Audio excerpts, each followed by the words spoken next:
welcome to this special broadcast from the AEF currently being held in Nairobi, Kenya. Today is the final day of the African Energy Forum, and with me on this special interview is Wezi Gondwe, the Head of Business Development at African GreenCo. Wezi, welcome to the show. Thank you, Mwelwa. Thanks for having me, and it's really great to be here in Nairobi. The first AEF to be held on African soil. Absolutely. Except for the Mauritius one. But it's been a really unique experience. I'm glad to be here. Absolutely. And, I also believe that, from our discussions that this is actually your first one. How's been your experience of this 2023 AEF? I think completely exceeded my expectations. First of all, I think it being held in East Africa, more or less centrally between East and Southern Africa, made it more accessible to more African-based investors and developers. So we saw that come through. There's such a strong vibe, such energy. There's such a difference, when you've been having interactions remotely or virtually with, all your stakeholders and all the people that you cooperate with, and to come and meet in person.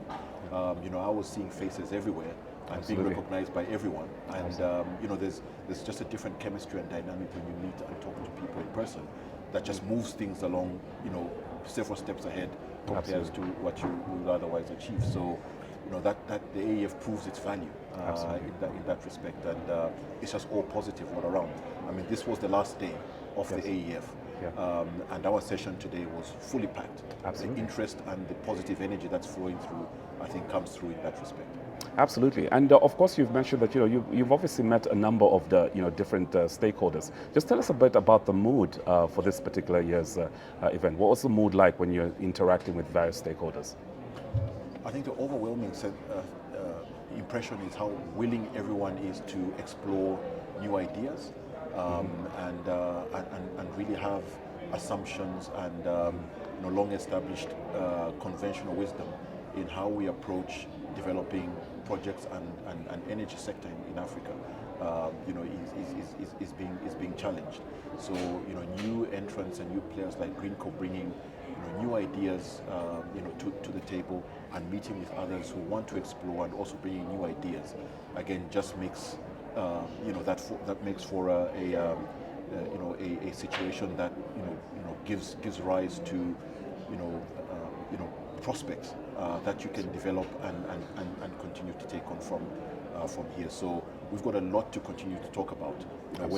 Whether that's with potential investors into GreenCo, whether that's with project developers, indeed even project financiers, and we're seeing even in very innovative insurance products that are coming that are very focused on the markets as the future of developing energy in Africa. So it's really exciting.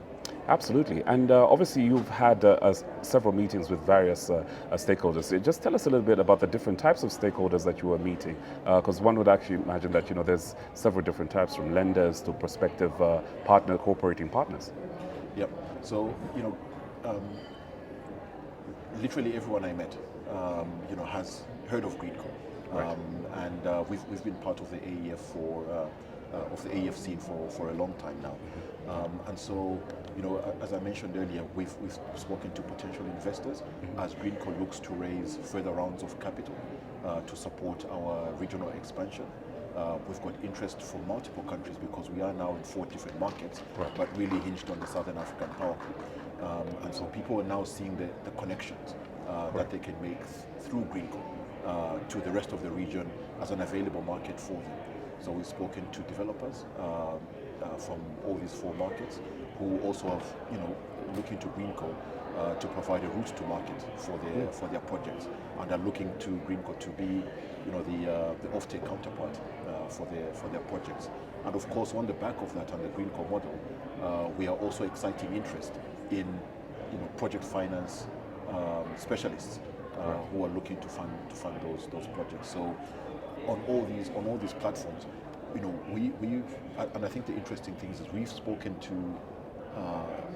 stakeholders and potential partners that would deal directly with GreenCo, but we are also linking up others who may not know, that they can work together with GreenCo in the middle to realize their project. And so joining the dots helping others join the dots as well is an important part of what we do. That's because we see both sides of the picture. The development side, the offtake side, and the financing side. Correct. And that's, I think, an interesting role that we play in bringing parties together. And we've seen some traction on that front as well. Absolutely, and it's obviously very exciting times. And some of the panel discussions that were held included some country-focused panel discussions. Zambia Day was 2 days ago, and I believe you were a part of that. What were some of the key takeaways about Zambia that you felt were very, very positive in terms of it being an investment destination for energy? Zambia has for a long time been at the forefront, leading the region in introducing forward-looking regulatory structures, regulatory frameworks, and I think the discussion by the managing director of ZESCO, I think, looks to continue that tradition, and GreenCo, kind of bears testimony to that, because we are now in a situation where we've got the relationship and the arrangements with ZESCO that begin to facilitate the rollout of the GreenCo model in Zambia. And so, that open invitation from him, couldn't have come for a better person to say, look at Zambia, look at what we're doing. We're not just talking about it, but we've actually, starting to roll out the regulatory framework and the market structure to actually make the market more investable. And so, for a trader and an intermediary like GreenCo, that's fantastic, because we need more traders, whether they look like GreenCo or look like something else. But as a trader, you need counterparties, in the market to trade with, and that can only happen when you've got that flow of investment driven by the private sector, but with your established national utility, playing that role of supporting through the provision of access to infrastructure and all the services that go with that. So it was really fantastic to hear that, and I think that went down really well with the audience. Absolutely, absolutely. But in today, on the final day, you've actually been a part of one panel discussion, which obviously had different key stakeholders, and it tackled on several issues that are impacting the regional power, power pool. What do you believe is GreenCo's role in this bigger picture, and what were your key takeaways from this morning's panel discussion? No, that was a really interesting and exciting, conversation with the Southern African Power Pool represented on the panel, the regulator from the South African market, and from our own utility ZESCO. And I think the overarching theme is the power pool has been long established. It's the longest functioning power pool in Africa, and the largest geographically anywhere in the world. It's gotten so far. And I think the time is now ripe for more active, competitive market engagement on that market that stimulates the next phase of the market's growth and evolution. So utilities, set it up and could trade, on a very kind of basic level to meet supply and demand. Principally on a bilateral basis. As competitive markets mature, entities like us, traders, signal to the market that you have more reliable supply of power on those markets, that the infrastructure that supports a regionally interconnected market is also then investable, because you do have invested entities that are vested in trading and providing a service across borders. And so we see the power pools also moving to accommodate more of that, and we see also financiers, indeed even commercial banks, taking a keener interest in further expanding or their portfolio and appetite to look at some of those projects, because really you cannot look at power development on a national basis. Even your national security of supply will not be derived just from your onshore or national resources that you have. You have to draw on the rest of the region to achieve that security, and that's going to be the most efficient way of doing that going forward. So developing power pools and developing regional markets is absolutely the way to go forward. And what I heard from that platform is the gearing is there. With the East Africa Power Pool now being developed, the West Africa Power Pool already trading on bilateral terms, and Right. yet soon to introduce competitive markets. So the momentum is actually building in that direction, and there's no going back. Absolutely, absolutely. Now it's the final day, of the AEF 2023.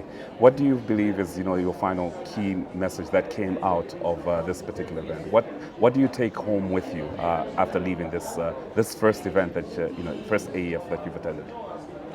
There's a lot of appetite to do transactions. We had engagements from day one, back to back, right up until now, Yes. with all sorts of stakeholders Correct. that are looking to close transactions and get projects done. Correct. And that's the whole purpose, is to bring all of us together. Correct. And I think the AEF this year has succeeded tremendously. At doing that, because we do have this renewed focus on Africa and bringing the right players with the right skills and the capital to support that is all here in one place. And definitely we'll see traction on actual transactions going forward. And I can only encourage more of this type of engagement going forward. So it's been a huge success for us, and I believe for the vast majority of participants that have come this year. Absolutely. Wezi Gondwe, Africa GreenCo, we wish you all the best, and hopefully all your interactions have been very, very fruitful. This has been a special broadcast from the final day of the Africa Energy Forum in Nairobi, Kenya. Thank you.